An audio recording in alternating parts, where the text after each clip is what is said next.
Water. Earth. Fire. Air. Quick question. Is there any hardcore fan whose brain isn't immediately flooded with pure, unfiltered dopamine at the sight of this intro? Didn't think so. Hell, I'm slapping the remote out of the hand of any half-baked poser who even thinks about skipping it. Yes, today we are starting our journey into the world of Avatar, and I'll admit, as of right now, I'm a little wary, and here's why. As with many of us, this show means the absolute world to me, and in some ways, a video series like this only serves to dilute an absolute masterpiece which should be seen and experienced in its totality, as opposed to the limited format that is this video. It's like trying to drink a lake through a straw, and while I'm going to cover as much as I can, there's just no way to discuss every single thing that makes this show a thing we love. It's truly a daunting task, but damn it, what would Toph say if she saw me running away from a challenge? Keep your knees high, Twinkle Toes! So in this 3-part series, I'm going to do my very best to do it justice. However, if you have not seen this show, watch at your own risk as there are a ton of spoilers ahead. Yeah, I knew that already. But did it say anything about a girl? A girl? It would break my heart to think I ruined someone's first impression of what is possibly the greatest animated show of all time, all because of a video I made. So with that being said, stow away those boomerangs, get yourself a bowl of Fire Flakes, and settle down with a nice hot cup of jasmine tea as we explore why Avatar: The Last Airbender is an unrivaled television series in today's episode of Things We Love.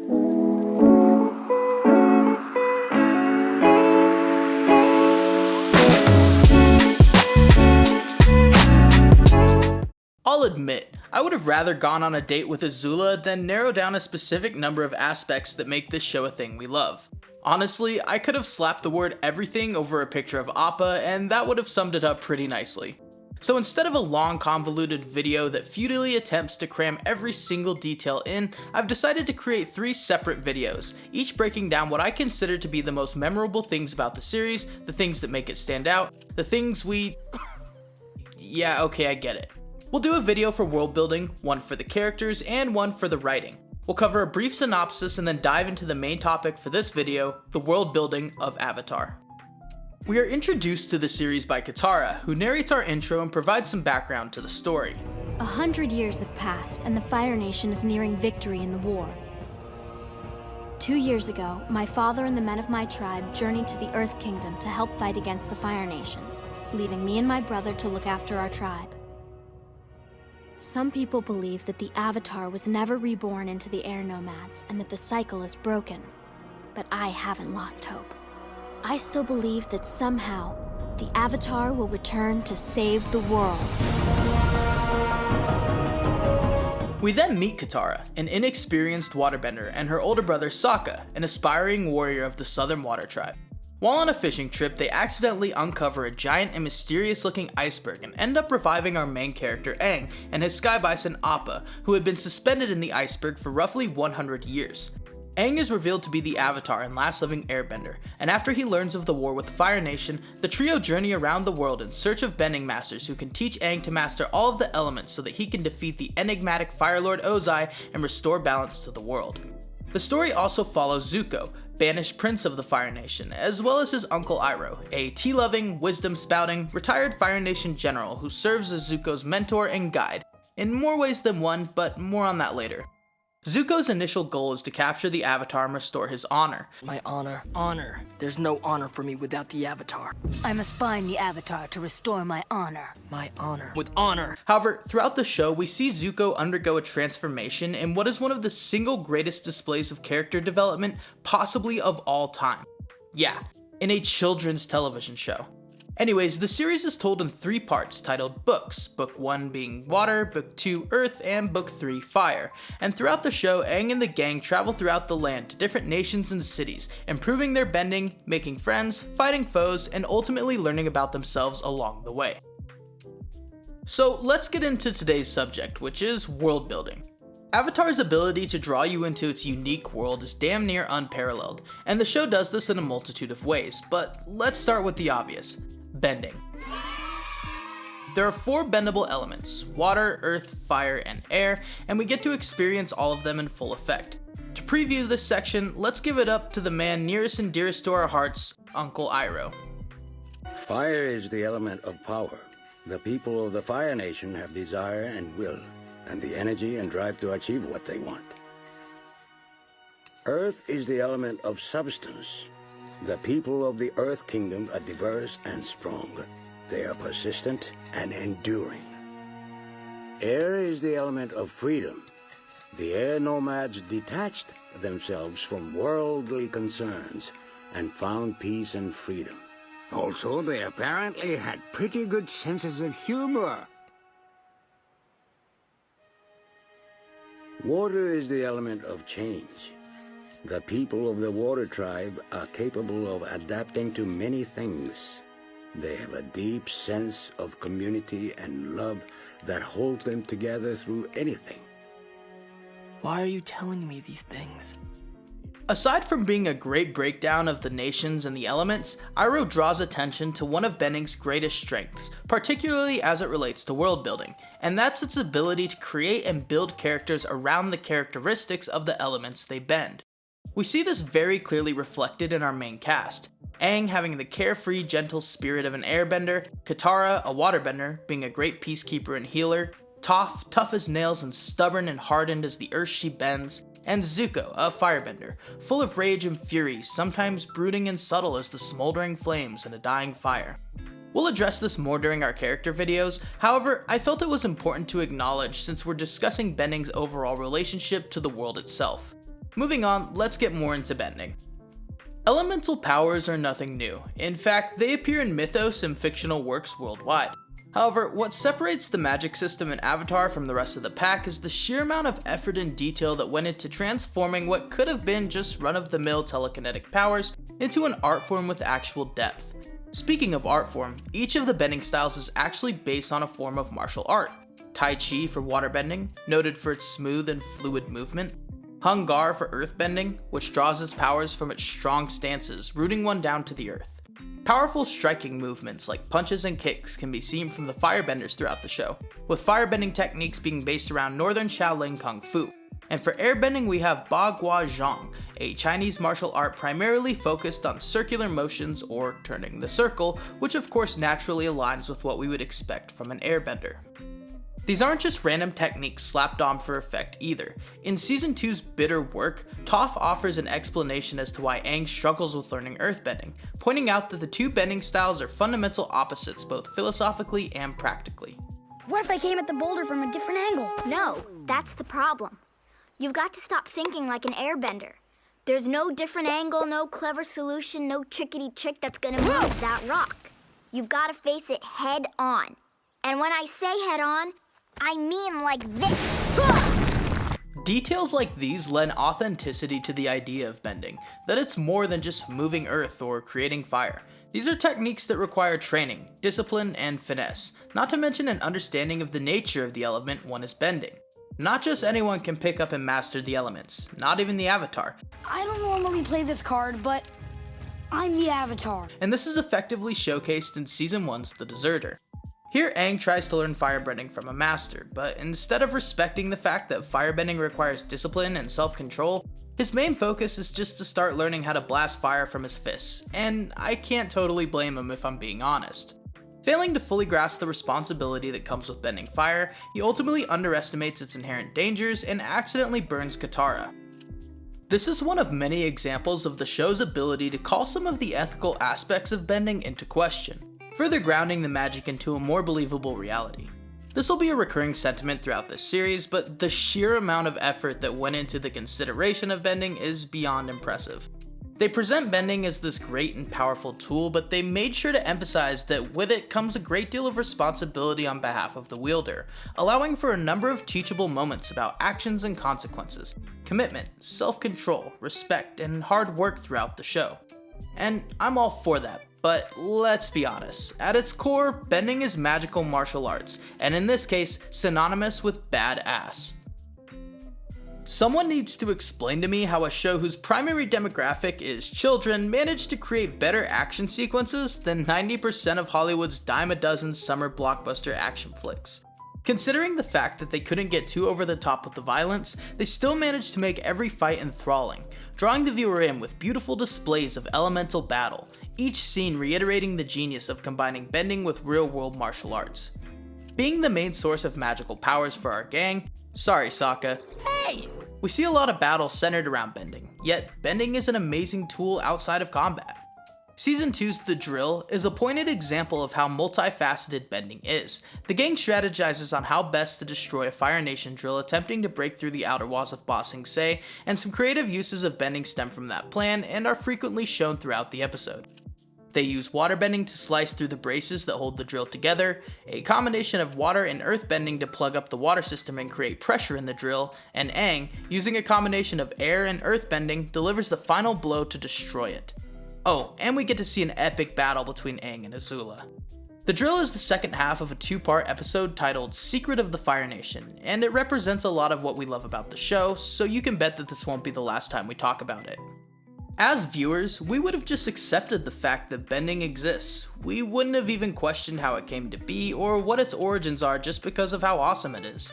But the writers once again go above and beyond, deepening the lore and providing rich and detailed expositions and explanations. This becomes particularly apparent when we learn about the source of bending. Some bending came from the animals, the Badgermoles being the original earthbenders, the Sky Bison for air, and the dragons for fire. The exception here is waterbending, which gets an even cooler explanation. Water tribe. Back in the Northern Water Temple, we learn that the tribesmen of old learned waterbending from watching the moon and the ocean, the push and pull of the currents. This connection to the moon isn't just some arbitrary detail either. During Season 1's Sage of the North, General Zhao actually kills the moon spirit temporarily, causing the waterbenders to lose their bending abilities. Or in Book 3's The Puppet Master, where it's revealed that waterbenders can only use the secret art of bloodbending during the full moon, when their bending is at its strongest. Providing these kinds of details really helps draw you into the world, with writers posing the question, if bending were real, what would it look like? And then attempting to answer that question as best they can throughout the journey, and personally, I think they did an amazing job. The frustrating part about doing a breakdown like this is that in reality, bending deserves its own video, and perhaps it will get one, but suffice it to say that bending is one of the most creative magic systems of all time. Flexible in that its only limits seem to be the creativity of the benders themselves, yet somehow still finding structure within certain rules and conditions, preventing any one element and bending as a whole from being a universal problem solver or OP power system. All in a way that's believable, easily understood, and revered by audiences of all ages. But bending certainly isn't the only thing that realizes the world of Avatar. There are many unique and creative choices that went into this show, but maybe none more so than the animals. Whether it's majestic sky bisons and lion turtles, terrifying buzzard wasps and platypus bears, or the infuriatingly adorable turtle ducks and otter penguins, Avatar's wildlife is nothing short of extraordinary. Avatar highlights human-animal relationships in a very positive way, going so far as to make their main character Aang a vegetarian. Having been raised by monks, Aang has a deep respect for all life, a theme that comes up several times throughout the show and is integral to his character. It never feels as though the animals are just there for show, and the writers made sure to emphasize their importance, no matter how big or small throughout the series. This next part will be a bit of a tangent that doesn't necessarily emphasize Avatar's world building, but I felt it was important to address while we're on the subject of animals. Let's talk about our favorite furry friend and poster bison of the series, Appa. While Appa is the gang's main mode of transportation, it never feels like his character is limited to that function. In fact, in Season 2's The Desert, after Appa is captured, Aang delivers this powerful line of dialogue. We'll never make it out of here. That's all any of you guys care about, yourselves. You don't care whether Appa is okay or not. We're all concerned, but we can't afford to be fighting now. I'm going after Appa. Hey, wait! It makes the viewer realize that perhaps we too were taking Appa's role for granted, that he is in fact a living, breathing creature and more of a friend than an animal companion. A creature with intelligence and emotional depth, a part of the gang's family who is to be seen as an equal and treated with the utmost respect.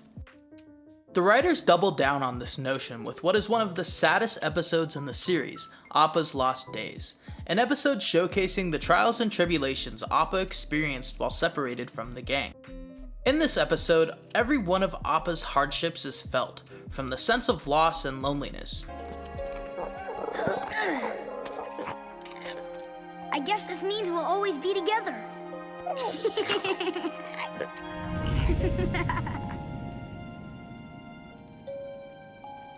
Always.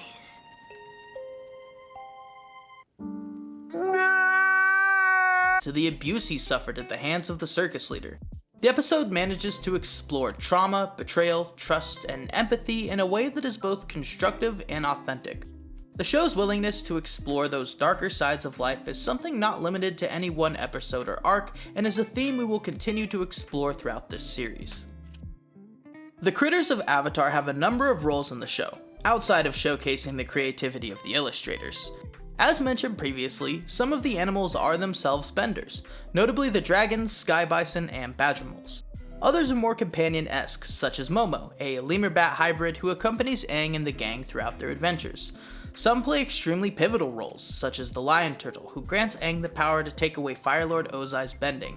Others are powerful foes, such as the harrowing sea monster of Serpent's Pass, or the wise, knowledge-hoarding owl spirit, Wan Shi Tong. And others still have less important roles, yet are still memorable for their unique abilities and features, such as Naira, the Shearshoe companion of the bounty hunter June, who tracks its prey with its amazingly heightened sense of smell. Unique and beautiful creatures appear in nearly every episode of the show. Small details in some cases, but ones that make the difference between standard world building and extraordinary world building. The landscapes of Avatar's world are breathtaking in their own right, and the addition of the hybridized wildlife complements the beautiful scenery in a way that's immersive and fun. Not every animal is a hybridized version of another though, and there's actually a hilarious bit on Bosco, the Earth King's pet bear. The king is having a party at the palace tonight for his pet bear. You mean platypus bear? No, it just says bear. Certainly you mean his pet skunk bear. Or his armadillo bear. Gopher bear? Just bear. This place is weird. The palace... By allowing the animals to fulfill a number of different roles, Avatar manages to paint a beautiful picture of how this world functions, eliciting feelings of fear, hilarity, and compassion, drawing the viewer into a reality that would be a zoologist's dream. The writers clearly wanted to emphasize themes of respecting nature and wildlife, and there's even a short dedicated to making a habitat for some of the animals outside of Ba Sing Se in The Tale of Aang, a smaller portion of an anthological styled episode titled Tales of Ba Sing Se in Season 2. The wildlife in Avatar are intrinsic to the show, and the writers leave you with the impression that all life is sacred and that the world wouldn't be the same without them. From the largest Komodo rhino to the tiniest spiderfly, caught in its own web. The bending system and the animal life of Avatar are by far the most unique details that form Avatar's world, and while certainly creative, by themselves they definitely aren't enough to fully generate an immersive world. Earlier we discussed about how each of the bending styles is based off a real-world martial art, and this wasn't the only thing that Avatar borrowed from reality. Each of the 4 nations were inspired by cultures from the real world. The Water Tribe is based around indigenous peoples like the Inuits and the Yup'kis, the Earth Kingdom by monarchical China, the Fire Nation by Imperial Japan, and the Air Nomads by Tibetan monks. Now, it's easy enough to say, okay, we're basing these peoples off of pre-existing cultures, let's call it a day, and that in and of itself would have probably been fine. But the absolute dedication and attention to detail is what separates Avatar from the other fantasy worlds. The geographical landscapes for each of the 4 nations harkens a familiarity to the real-world locations they were based off of. Look at the Earth Kingdom, for example, whose capital is protected by the Wall of Ba Sing Se.